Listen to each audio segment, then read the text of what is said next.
Hello again, this is Eva Lay, and we are back with Dream Daddy, and right where we left off. So, as we're walking home, I hear heavy footsteps coming up behind us. Evan, bro! Dude! I turn around and am greeted by a familiar face jogging up to us. That dude was just a great add-in. Craig? Oh. Bro, whoa. Oh. That was a noise that you just made. Bro! Oh. Holy wow. I haven't seen Craig in forever. I'm digging this. This is all of my college relationships ever. All you ever did was just call each other bro and greet each other. Not with a baby, though. I haven't seen Craig in forever. It's been too long, dude. Yep, that's another common college campus phrase. Yeah, wow, you look great. Bro! Haha, yeah, I cleaned up my act. Cleaned up his act? Are you kidding me? He's ripped. Yeah, he's pretty fit there, dude. Amanda, this is my friend Craig. We went to college together. We were roommates for a while, too. Oh, no. Oh, no. Amanda, dude, you probably don't remember me. You're so big now. Hello, and hello, cute baby. Aw, thank you. The last time I saw you, I think you were about her size. This is River. Say hi, River. He picks up her tiny wrist and waves it around. River gurgles happily. Oh, such a cute little baby with a beanie. Are you babysitting?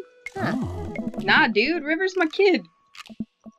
Man, it has been a long time. Feels like one minute we're rolling up to exams with bad hangovers and the next we're both fathers. Where you been, man? Bad hangovers, Adderall, college. College was a time. Nice. Was working out in California, just relocated the business back to Maple Bay. Is that why she's got a tree? I don't know. I'm not gonna read into that. No kidding! Amanda and I just moved to this side of town. How's Smashley doing? Oh, that's a name. That's a college nickname. Oh. I mean, Ashley. Ashley is her name. I don't know. She actually still goes by Smashley, and, we got divorced last year. I would too if my wife still went by Smashley after having a baby. Oh, dude. I'm so sorry. Nice. It's old news. We take turns taking care of River and the twins. She's still... It's all copacetic. But she's got a baby and twins, and she still goes by Smashley? Yeah, that's trouble right there. Twins? You have 3 kids? Ain't life something, bro? Right? Keg stand Craig is a father of 3. Yeah, that dude looks like he could do some keg stands. I never understood how people could do keg stands that weren't fit, because those things are hard. Keg stand Craig. Oh. Oh, haha, yeah, it was my old college nickname. He got it because he did a lot of keg stands. What? I never would have guessed. It's that thing where you do a handstand on a keg and then drink from the keg. Right. He was very good at it. Bro, I hate to be that guy, but I'm in the middle of my daily jog and I really gotta keep my heart rate up. Brought River along for, you know, resistance training. Oh, that baby. Hopefully he, like, holds her as he runs, so this way she's not, either that or that grip or on him is really tight. So she's not bouncing. You jog daily? I jog yearly. On January 1st, and I promised myself that I'm going to jog daily for the rest of the year, but give up after 30 minutes and just walk home. Oh. Well, it's never too late to get back into it, dude. You should join me sometime. I don't know. Bro! Come on, it'd be fun. We could grab breakfast afterwards, catch up. We could do a bro brunch like the good old days. Bro brunch. That might actually make me want to do brunch if it's called bro brunch. Because I hate brunch. Alright, sure. Sounds great. Oh. Let's get that going soon. I better get moving. Good to see you guys. Craig gives a little wave, puts his earbuds back in, and jogs off. Can't believe Craig is Can't believe Craig is ripped and has kids. I'm reeling. Why is that? Craig I knew was not fit to be responsible for any living thing, including and especially himself. Same. Only I'm the one that's not responsible, should not be responsible for any living thing. One time I watched him drink an entire jar of marinara sauce for dinner. Ugh. Ugh. Amanda, he opened a new jar of marinara sauce, and then he drank it like it was a thing that normal people do. It was unholy. And then I asked him what he was doing, and he said, and I quote, "It's basically a smoothie, bro." Yeah. I mean, technically he's not wrong. Ew. He jogs! He was jogging! He's like a totally different person. Anyway, we better get home. I'll have plenty of time to reflect on how old I feel later. Amanda and I flopped down on the couch. Amanda has to shove some empty boxes out of the way before she can sit. Too bad we're gonna be putting my stuff right back into these boxes in a few months. Oh, no! No! Don't say that! Aw, Dad, it's gonna be okay. I'll be fine. I know. It's just, you're my little girl. It's gonna be weird not having you around. I'll come visit, and I'll text you every day, and I'll take lots of pictures. Yeah. I mean, obviously, I'm a photography major. You promise? Of course. You gonna be okay all by your lonesome? Oh, come on. I'll be fine. I'll get a dog or something. Yeah. A dog? Forget art school. I'll stay for the dog. Is that what it's gonna take? Yeah. Medium-sized dog, handkerchief around the neck.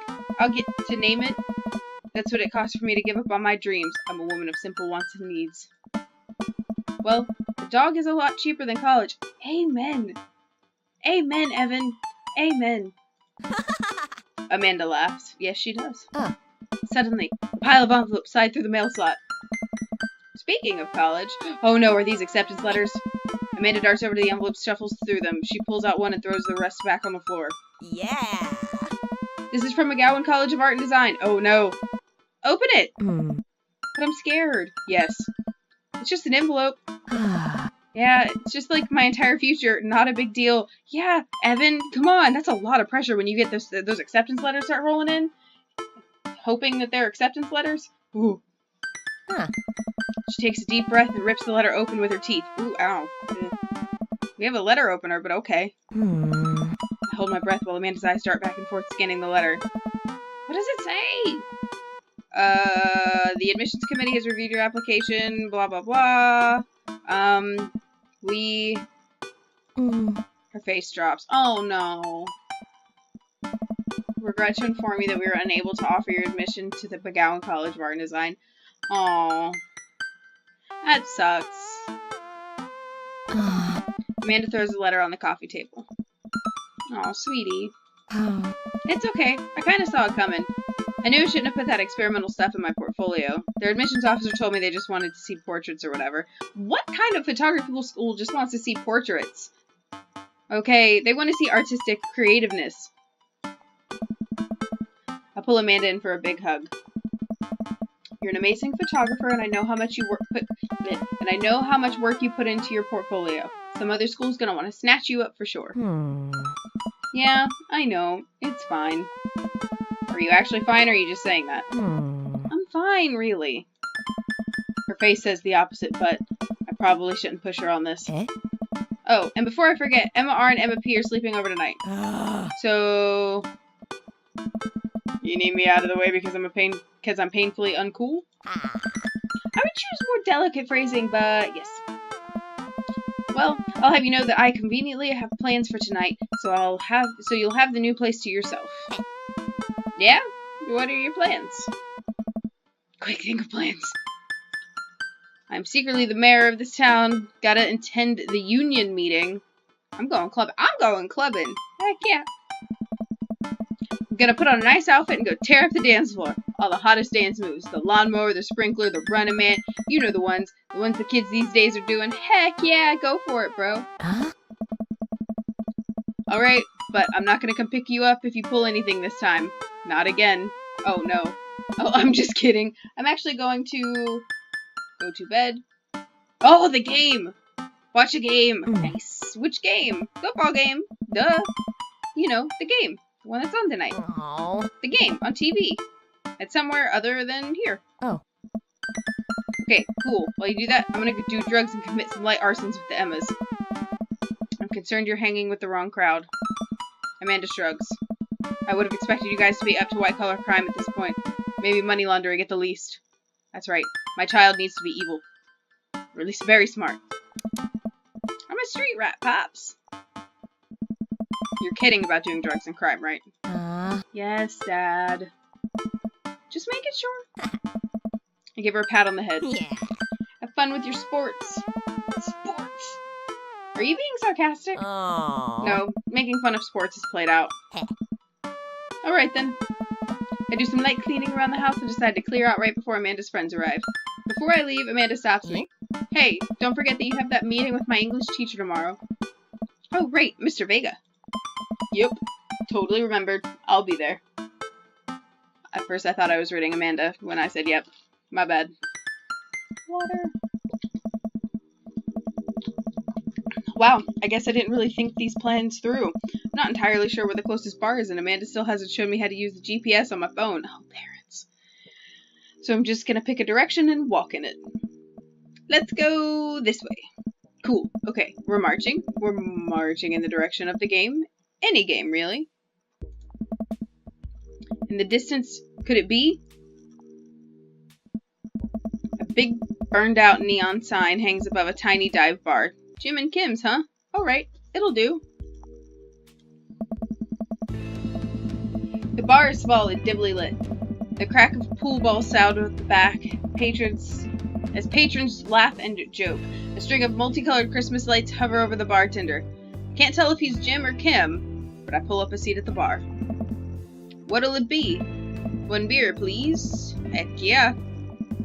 Better be like a Guinness or craft brew.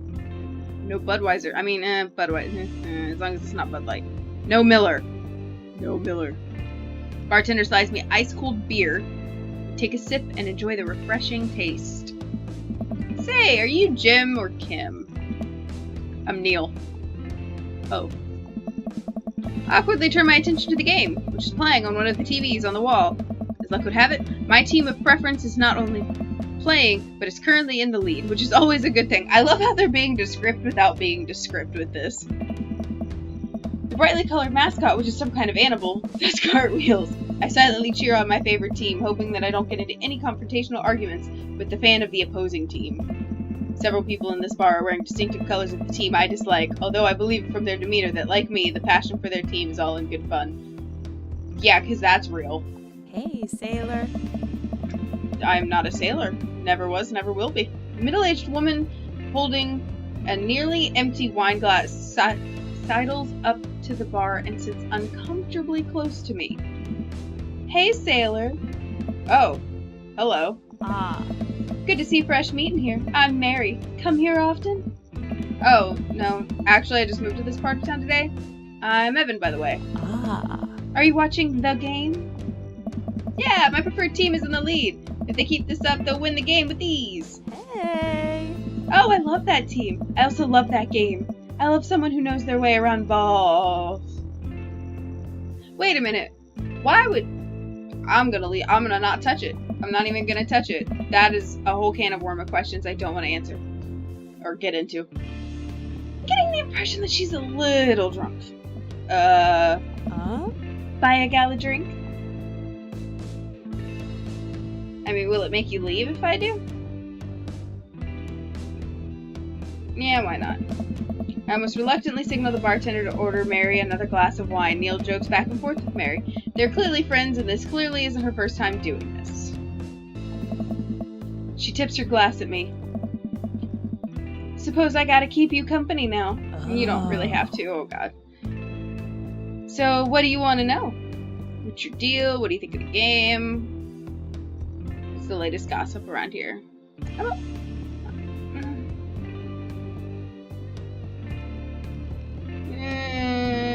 I don't want to be too... Do I want to be... No, I would just be like, what do you think of the game? They're really tossing those balls around, huh? Truth told, I wasn't really paying attention. I just saw a solid ball joke and went for it. That's respectable. So what else can you tell me about this part of town? It's quiet, that's for sure.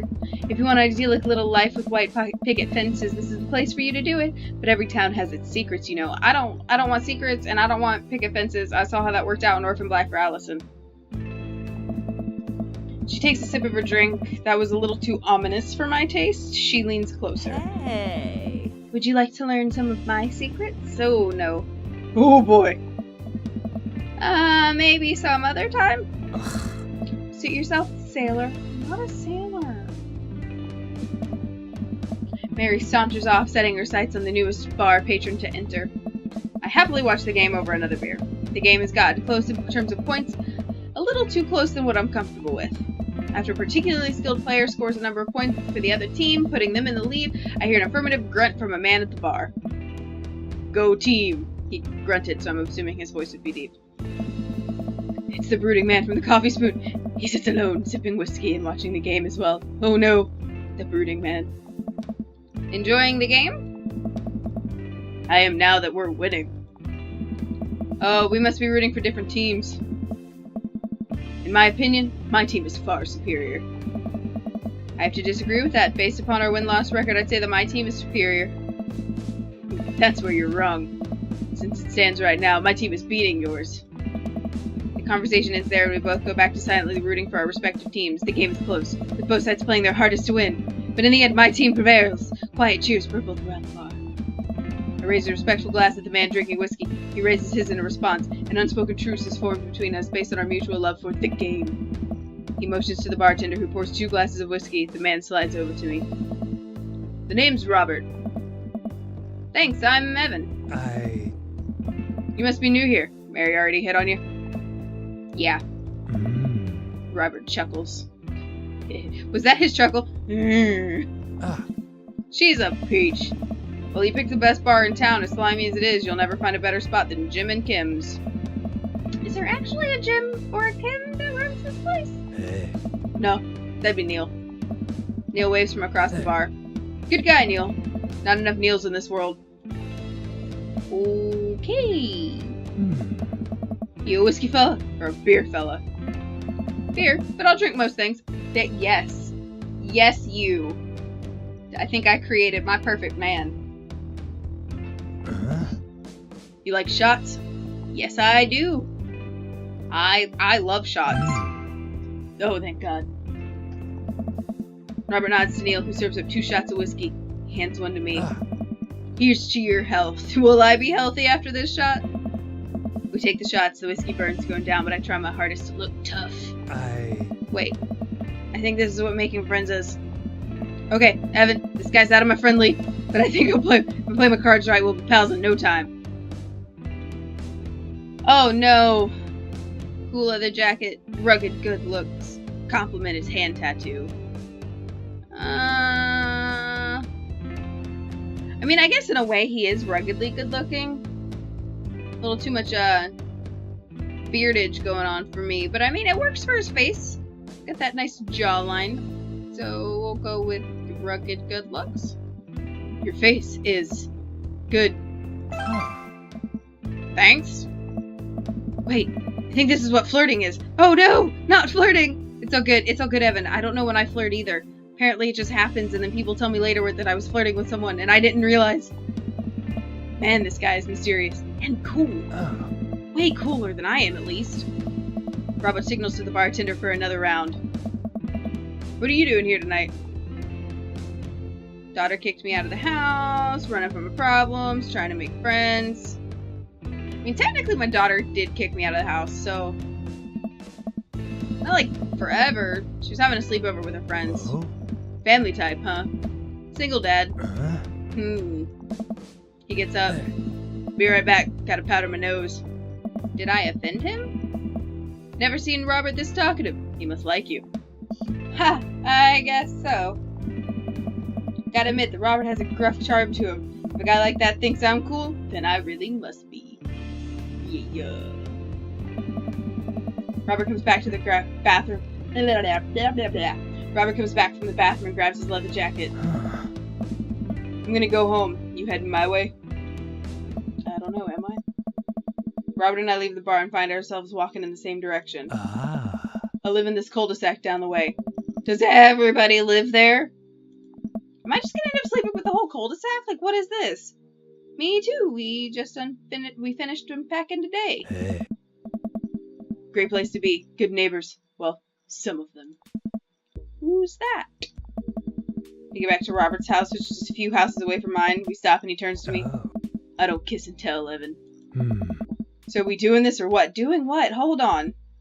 What? Hey. You know. Do you want to... Oh, no. I am not that kind of daddy.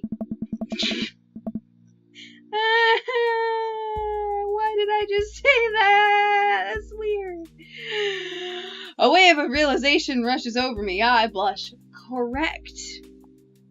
No thank you, sir. Do not one night stand it, especially with my neighbors. Especially with my neighbors.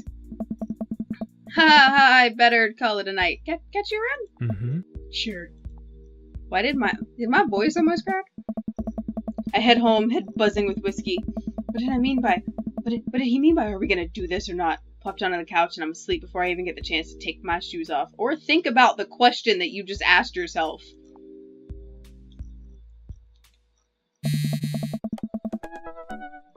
I wake up to a text from an unknown number. Rise and shine, early bird. Still want to work out? This is Craig, by the way. Smiley face. Holy crap, it's 6 a.m. Who does 6 a.m. anymore? Without realizing it, I drift back to sleep. Whoops, must have winked back out. Check my phone again. Same. Hey, bud. Still want to get your swole on? I'm ready to tear up the track. Hit me up. God, the last thing I want to do right now is work out. But it's Craig. I do want to catch up. My old college buddy. Yeah, we'll go to the gym. I should probably go to the gym in the morning instead of at like midnight. Hey man, I need a few minutes to wake up, but let's meet in 20? After a few seconds, another text comes in. Sure thing. Meet me at the gym. I stretch and my bones creak. Gotta stop falling asleep on the couch. I throw off my blanket and... Hey, wait. I don't remember falling asleep with a blanket. Amanda must have tucked me in after I fell asleep. Bless that child. I reluctantly brush my teeth, throw on the only clothes I own that are even kind of gym appropriate, and head out. The neighborhood is quiet and serene this early in the morning. Birds chirp and the grass is still wet with dew. Surprisingly, the gym is pretty crowded. I spot Craig standing out front stretching, of course. He spots me and waves enthusiastically. Oh. Hey bro, good morning. Hey, good to see you, man. I'm definitely not as pumped up as he is. Maybe I should have had some coffee before I left. This reminds me of a relationship I did actually have in my second college. I had a buddy who worked out all the time, and then he tried to get me to do it, and I was like, no. You ready to kick some butt? Gotta stay popsy, dude. With your help, I am. You know what? Yeah, with your help, I am. Because actually, he is helping me now, my friend from college. So, I get the feeling this is gonna be less of me kicking butt and more of the gym kicking my butt. But I can handle it with you here. Oh. Ooh, I got hearts. Dude, bro, that means a lot. Nice. That's so weird. This dude totally reminds me of my friend. We head to the gym and I'm immediately intimidated. Yep. All of the people look like they could break me in half. Yep. And it seems like Craig is friends with all of them. Yep, same to my friend too. Oh. He fires some finger guns, all of the cool jocks in the room. They look like they could and would steal my lunch money to spend on protein shakes. Yup. So I don't like the gym. Come on, bud, let's warm up. We head over to the treadmills and start walking. Okay, I can walk. Walking is good. It's a decent place to be. Walking. So, I know we're on treadmills. Yes. And those over there are ellipticals. Very good. What's all this other stuff? Greg laughs. He looks like a puppy when he laughs. It's so cute. Like so adorable. Hey. They might look a little scary, but I guarantee you that all of them serve a specific purpose for building muscle mass. Watch as the dude in a muscle tee flexes a muscle that I didn't know existed on a machine that I think was once used to process grain into flour. What is that? Why is that guy doing that to himself? Nice. That's a good question, bro. What do you think he's doing? Training to crush people's skull with his thighs, using a medieval torture device, praying to some sort of pain god. Probably that, because that's what I think all gym things are, is using a medieval torture device. There's a tiny man in there, right? And he did something that the court found unfavorable. And now that the muscular dude is doling out justice in the form of pain. Oh, man.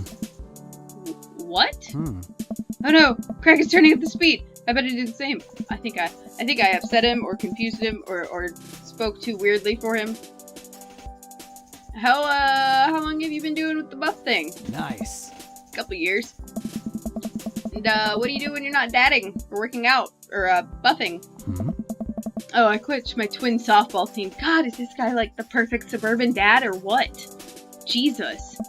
Him and the sweater dude, Joseph, need to like be besties.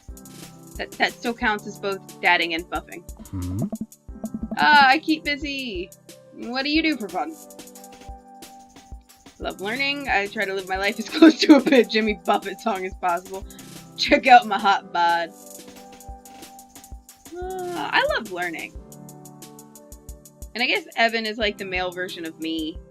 And the male that I created that I ultimately, apparently, am very fond of. So, I love learning. I try to educate myself about the world around me. I'm like a sponge for knowledge, soaking up all the intellectual content. You know, history, the paranormal, wilderness survival, aliens, mostly those things. Is this the History Channel? Are we talking about the History Channel? Because I love the History Channel. History Channel is Sci-Fi Channel. Oh. So you watch the History Channel too, Yes. We're jogging now. Oh god, we're jogging now. I look over to Craig, who has a deep broken of sweat. How is he doing this so effortlessly? I'm dying. I can feel my life force draining through every orifice of my body. Hey, remember when my fish died in college? No. I don't like this story. Oh my god, is he really pumping up the speed again? Guess I better do it too. No, you don't need to keep speed. I learned this. You don't need to keep speed. You don't have to impress anybody, Evan. Oh, this is fast. This is very fast. We were at that party, and you vowed to make me feel better. You tell me to create a distraction. So of course, I do a sick keg stand and get everyone cheering. And then I try to steal a fish from the fish tank at the party with my bare hands, like an idiot. Hey. And then you drop the fish and it's flopping around, so you panic. You run up to the post keg stand with a dying, dirty fish in your hands that you scooped off the ground, and you're yelling at me that we have to leave. So we're running out of a frat party with fish, trying to give it mouth-to-mouth resuscitation, and we get him home, and we get him into a bowl of water, but the prognosis was grim. And then I say he's alive and well. Dude! They never did catch the great fish thieves of Grand Ridge U. And they never will. I shoot off the end of the treadmill and crash into the wall. Jesus, that hurts. Nice. Dude, bro, are you okay? Where's his laughter? Best friends laugh when their other friend gets hurt. I'm fantastic. I managed to stand up and rub my back. Doesn't hurt now, but I'm sure it will later. Oh. You don't have to push yourself like that. Always know your limits. See, I told you, Evan. Well, I think I might call our gym adventure here. Nice. You sure? Yeah. Oh. Alright, well, here, I'll buy you this. Craig hands me a shaker bottle full of thick green liquid.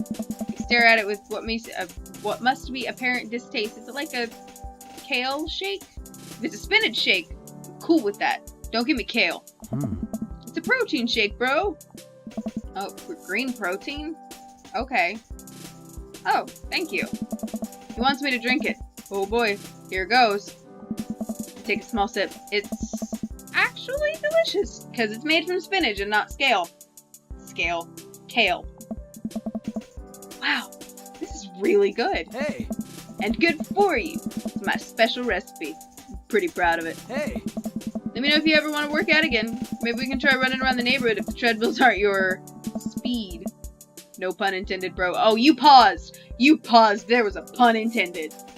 There's an ellipses. Good one. Well, I'm gonna put some ice on everything. I'll see you around. I leave the gym feeling ashamed. Craig used to order delivery from the pizza place across the street from her dorm. Now he can run circles around me. Literally! Man, I really gotta work on this dad bod. I get home and lie down on the couch. It hurts to move. Oh god, I'm so old. Oh no, I must have fallen asleep. What time is it? Shoot, it's 3:55. I'm supposed to be at Amanda's school in 5 minutes. Run! I frantically put on some clean clothes, applied a generous amount of deodorant, and ran out the door. Whistle while you work. I arrive at Amanda's school and check in the front desk. They give me a bright orange visitor sticker and send me on my way. I'm barely awake and feeling pretty haggard, but hopefully nobody will notice. Check out my watch and I'm relieved to see that I'm only 2 minutes late. Oh wait, is it room 103 or 108? I spot a youth. A youth. Standing at his locker and approach him for his help. I don't even call them youths. I call them teenagers. And they're annoying. They're weird. They don't know things that I know. They're weird. How do you not know Justin Timberlake was an NSYNC? Sorry. Excuse me, do you know where Mr. Vega's classroom is? The youth turns around and looks me up and down with heavily lined eyes. Come on, kid. I'm late for a meeting. Mr. Who? Mr. Vega. I don't know. Have you tried the exit? Okay, wise guy. You gonna help me or not? Ugh. Fine. Up those stairs and to the left. Can't miss him. I head upstairs to walk around, unable to find Mr. Vega's class anywhere. After a couple minutes of searching, I head back downstairs. That punk youth, sent me on a wild goose chase. I get back to where that low-rent Gerard Way is standing, fully ready to give him a piece of my mind, and suddenly a head pops out of the classroom next to his locker. Oh. Lucian, don't you have third period to get to? Fine, Mr. Vega. Wow. Now I'm officially 10 minutes late. I glare at him as he walks away. Jerk. We are not cool.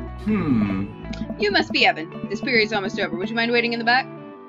Mr. Vega leads me in and I take a seat in one of the comically small students' desks at the back. I might get stuck in this. Oh. Alright, where were we? Now, who can tell me about the unreliability of the narrator in J.D. Slinger's Catcher in the Rye? I hope I read that right. I did not major in English. Oh. Yes, Colin? Colin stands up and does a thing where he blows into the crook of his elbow to make a fart noise. The whole class erupts in laughter. Oh. Alright, everybody. Very funny, Colin. Please sit down. Now, Holden Caulfield is an unreliable narrator in the sense that the bell for the end of the period rings. All of the students immediately get up and make a break for the door. Yep, that's what happens at the end of especially English class. Oh my god, my nose itches. What is happening? Huh? Remember to do the reading and answer the response questions at the page 194 in your textbook. Nobody's listening. Oh. Or not, I guess. Mr. Vega turns to me and sighs. Middle schoolers, right? Don't you teach high schoolers? Both. You know, budget cuts. Right. Oh. Thanks so much for coming in. No problem, Mr. Vega. Please, call me Hugo. I don't normally do these impromptu parent-teacher meetings, but as I'm sure you know, Amanda's a very bright student, and I'm concerned about her recent behavior. What's going on? Amanda's never been the most engaged student, but I know she cares. Recently, though, she's been falling behind. She's not completing assignments and has been doing rather poorly on tests. I normally chalk this up to senioritis, yup, but this is strange. I thought Amanda always shared everything with me. It hadn't even crossed my mind that something might be wrong. I just wanted to ask, is everything okay at home? She has a tendency to bottle things up. She's fine. We just moved. Well, she seems very excited about the move. I feel like she's probably, with the way how she acted with the college thing, she probably bottles things up. When she didn't get accepted, she's like, "Oh, I'm fine." Yeah, I feel like she has a tendency to bottle things up. I haven't noticed anything different about her, but she always tends to put on a happy face no matter what. See if you could talk to her about it. I know she values you a great deal and would appreciate your guidance. If she keeps heading down this road, I know how important art school is to her, and I would hate to see her miss out on scholarship money that she clearly deserves. I'll make sure to talk to Amanda. Thanks for letting me know, Hugo. Anytime. On my way out, I stopped for thinking for a moment. I turned to Hugo. Hey, Hugo? Oh. Yes? They ever catch that rye? Yes.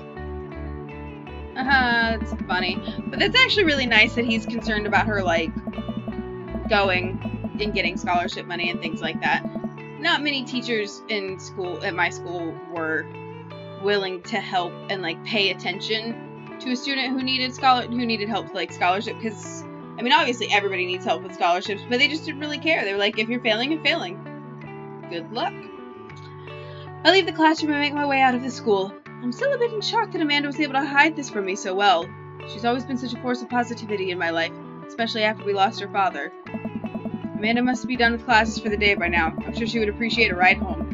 Maybe I can talk to her about what's going on. Huh. I pull up the carpool and Amanda hops into the passenger seat. So, did you have fun gossiping about me? Mr. Vega and I actually just gossiped about our celebrity crushes. So, you talked about Mario Batali the whole time? It was a very productive meeting. Oh. I'm pretty hungry. Can we grab some dinner? Sure thing. We can make something at home. Let's go to the mall food court. Who goes to the mall food court for food? Why don't we just go home? You can make something at home. Cool. I think with our powers combined, we can throw together a gourmet meal worthy of the Food Channel. I don't know about that, but I can promise you that it'll at least be editable. Alright. That's the spirit. We drive in silence for a short while. Amanda plays a game on her phone. I should say something. You know, sometimes when a kid gets older, they find that they have to keep things hidden from their parents. And that's okay, because sometimes that's what kids do. And that's okay, but also sometimes it's good to have the parent's perspective because, you know, maybe the parent has also dealt with similar situations. And maybe they're a little cooler than you give them credit for. Anyway, what I'm trying to say is that it's good to share. Love you. Have you been reading my tweets? You have a Twitter? What? Never mind. Look, sweetie, Mr. Vega said you haven't been participating in class and that you're not turning things in. Oh. Oh, I'm fine, Pop. Senioritis and all that. I thought you liked Mr. Vega's class. That's fine. He's fine. We pull up to a stoplight and I eye Amanda. She's still texting. I want you to know that you can talk to me about anything. Dad. Uh-huh. Tell her whatever it is, she doesn't want me knowing about it. That's frustrating. I heard MR's going to that fancy art school in California. That's exciting. Yep. Are you bummed that you guys aren't going to the same school? Yep. Amanda keeps texting. She stifles a laugh. What's so funny? I don't think you'd get it. Okay. Who you texting? Oh. Noah. Who's Noah? My friend. Does he go to your school? Yep. Do you like Noah? Whoa. Whoa, what? No! Dad! I can't believe you would... Dad! I mean, jeez! Why would you... Gross. Sorry. Just asking. Oh, she totally likes him. Dad, he's just my friend. Yep, he totally likes him. Girls and guys can be friends. He's my friend. Okay. Jeez. This is going well. Well, good talk. Love you, kiddo. She leans forward and turns up the radio.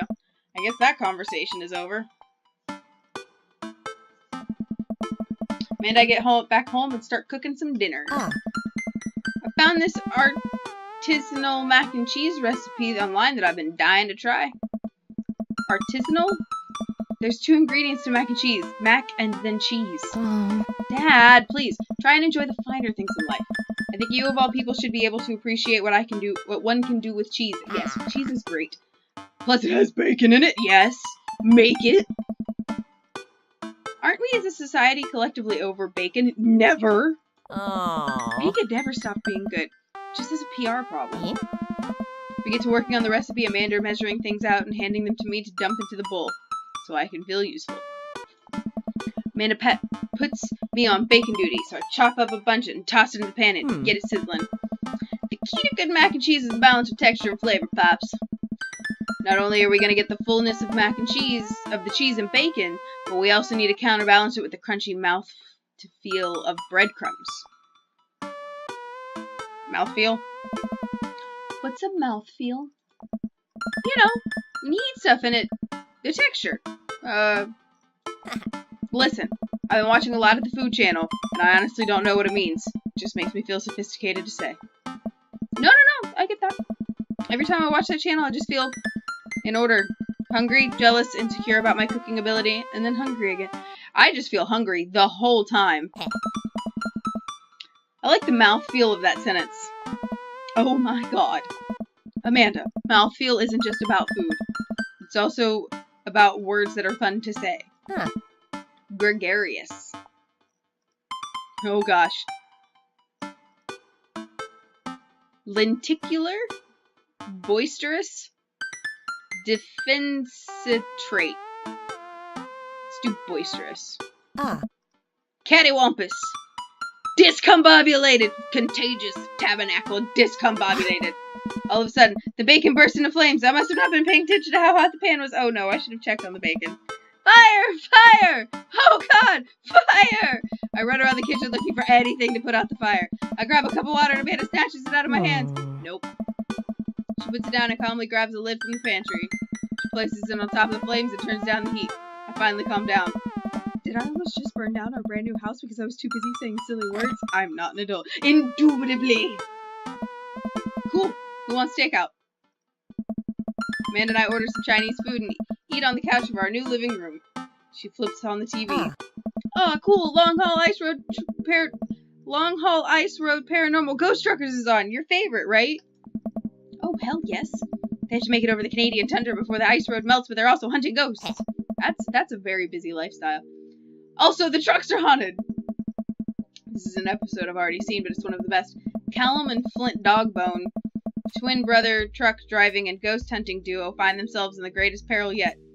Oh no! The ghost done got control of the truck! Oh no, is this? Oh, okay. Just say this is a southern accent. I got this. Oh no! The ghost done got control of the truck. I can't steer them there. I can't steer them there on damn ice roads. Steer them on. They can't even. They didn't spell it right. Let me use this EVP meter to try and communicate with the spirits. Flint, we're about to die. Ah, almost got it. If you listen carefully, it sounds like it's saying, "You're gonna die." That's because we're about to die, you. This is art. The episode ends and Amanda excuses herself to go start arguments on the internet. Sounds about right for a teenager. I stay up a little longer, curious about the exploits of Callum and Flint Dogbone after the disastrous ice road accident. Afterwards, I crawl into bed and get a good night's sleep. Always help a friend in need.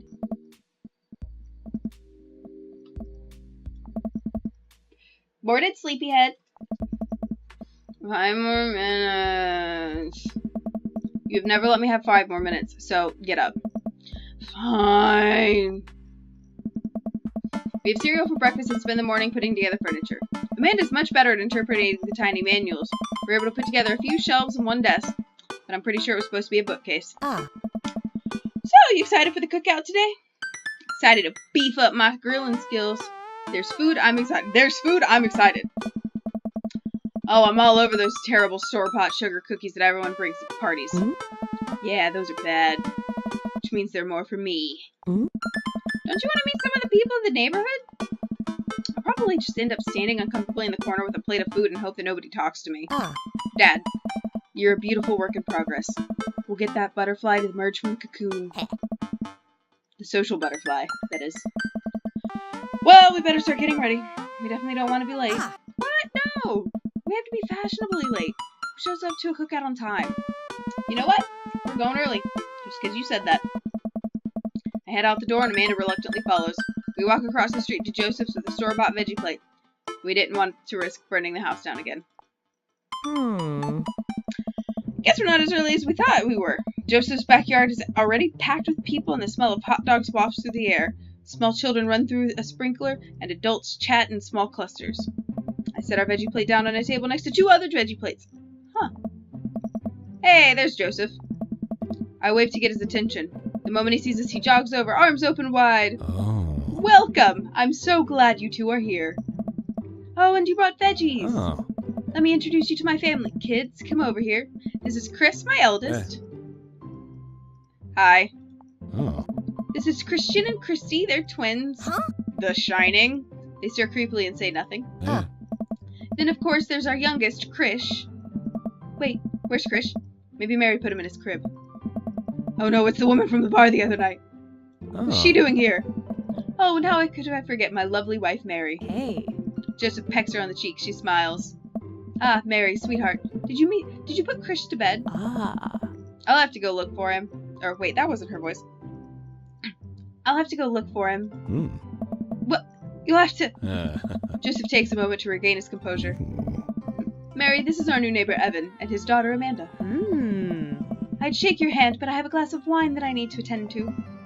I love her. Nice to meet you, Mary, for the first time. Charmed. Well, I have to go over there now. Mary leaves. Oh god, this is so awkward. I wonder if Joseph knows. I wonder if Mary knows that Joseph knows. I wonder if Joseph knows that Mary knows that I know. Goodness.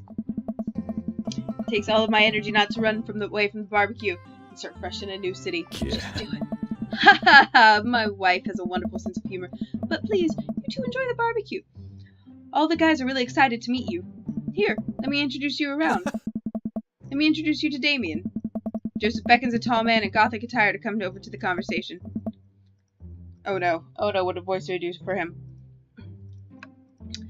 Good eve, friend. Nope.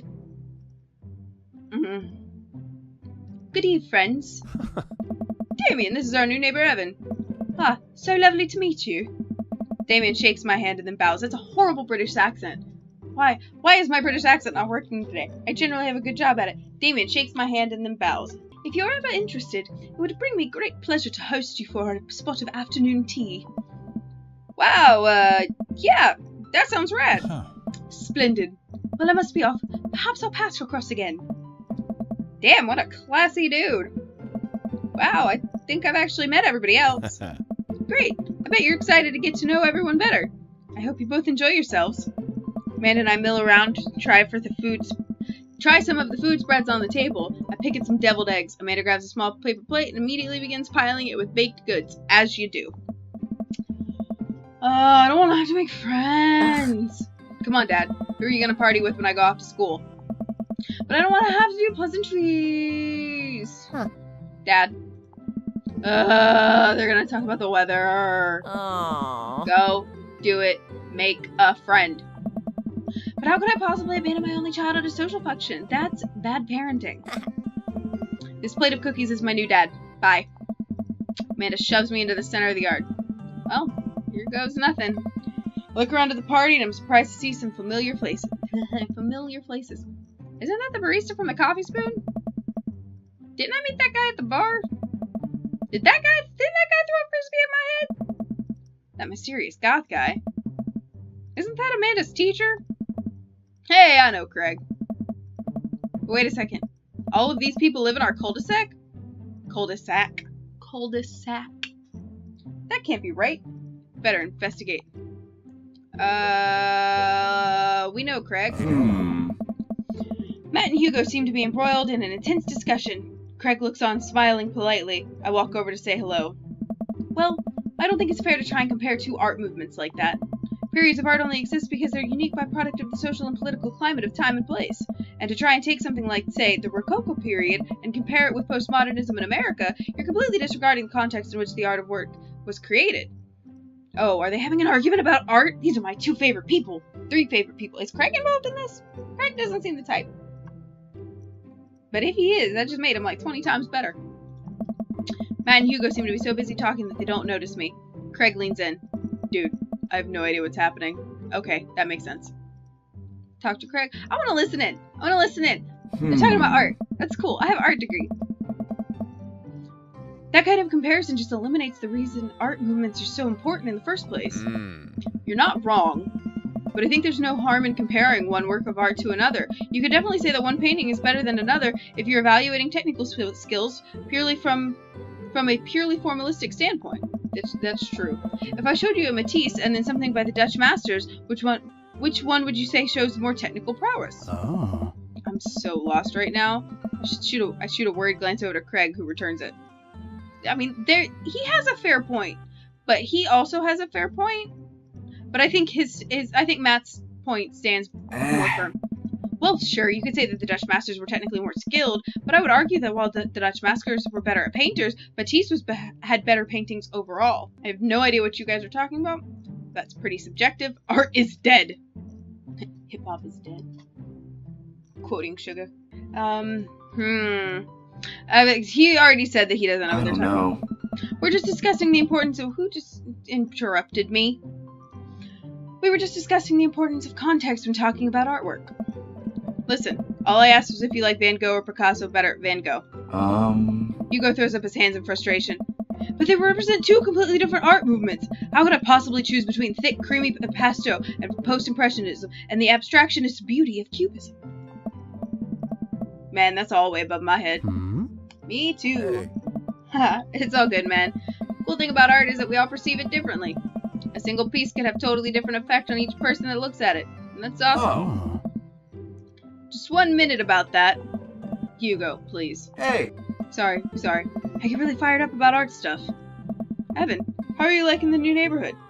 Or just neighborhood? It's pretty nice. Everybody's been super friendly. Hey, Seems like your daughter's fitting in just fine here. Matt points across the yard where Amanda, Daisy, and another young girl are playing.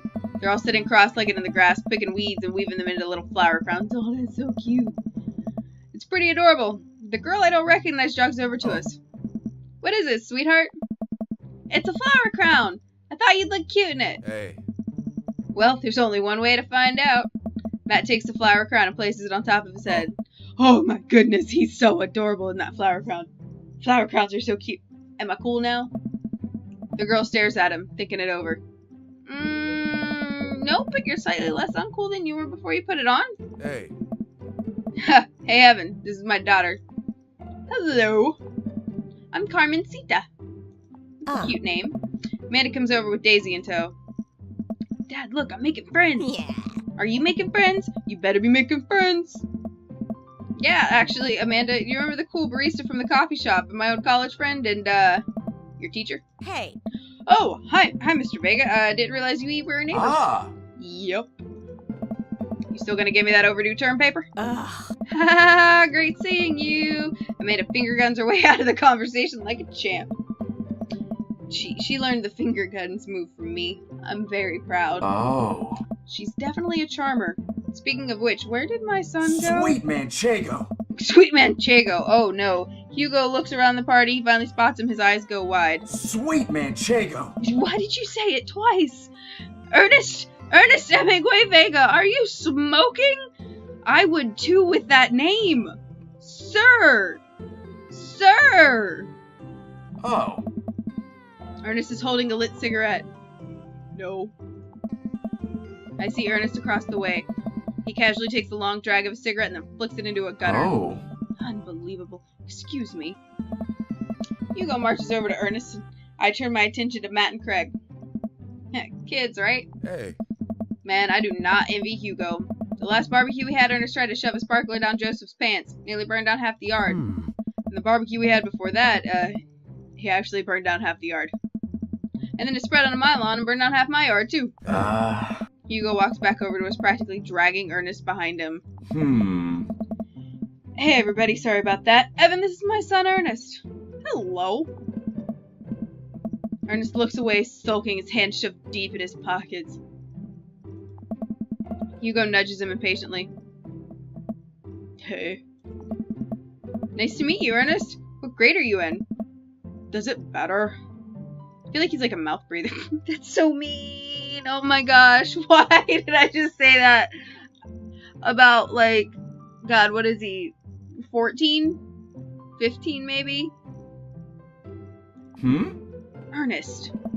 Okay, I'm in 8th grade. God, are you happy now? I'm sure you were just dying to know. Yeah, good for you. Can I go home now? Or can I go now? I'm tired of talking to old dudes who blame my generation for the failing economy. It's not your generation, it's my generation they're blaming, sir. Ouch. Ernest! Oh yeah, because I'm totally embarrassing you. Ernest put earbuds in and storms off around the corner. Well, that was certainly something. He seems nice. Hugo puts his head in his hands and sighs. Oh. I'm so sorry. He's having a really rough time. As much as I want to be the cool dad, I have to be the authoritarian dad. And he clearly resents me for it. Oh. I mean, I think as a dad and a teacher, that's about as authoritarian as you can get, bro. Honestly, are any of us cool dads? Is it even possible to be a cool dad? What? I'm cool as a cucumber. Hey. See, that right there, you can't say that. My kids think I'm cool. But for how long, Craig? How long do we get to be the cool dads? But for how long? How long? Oh. I don't know. Oh! I think we just have to accept the fact that as dads, we become the machine we once raged against, and accept our fate to unironically wear socks with sandals. Oh no, never do that. Never do that. No. Your kids may think you're cool now, but the moment they hit puberty, you're doomed. Amanda's 18 and she still thinks I'm cool. I yell across the yard to my daughter, Amanda, I'm cool, right? Amanda just laughs. She keeps laughing. I see your point. Oh no. As much as we all want it, I don't think it's as important to be a cool dad as it is to be a good dad. We can't all be best friends with our kids.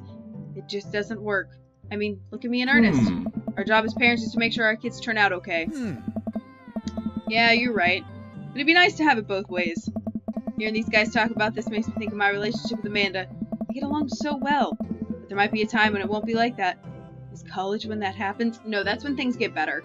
Actually. My relationship with my parents improved immensely when I moved out of the house for college. Hey! Don't let us eat up your time, Evan. Go meet some of the other people around the neighborhood.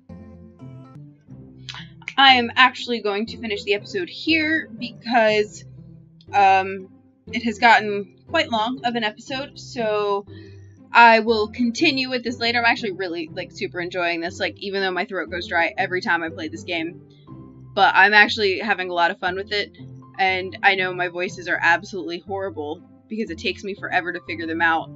You can't know a voice until you know the character. But anyway, yeah, so I will see you guys next time. Have a good night.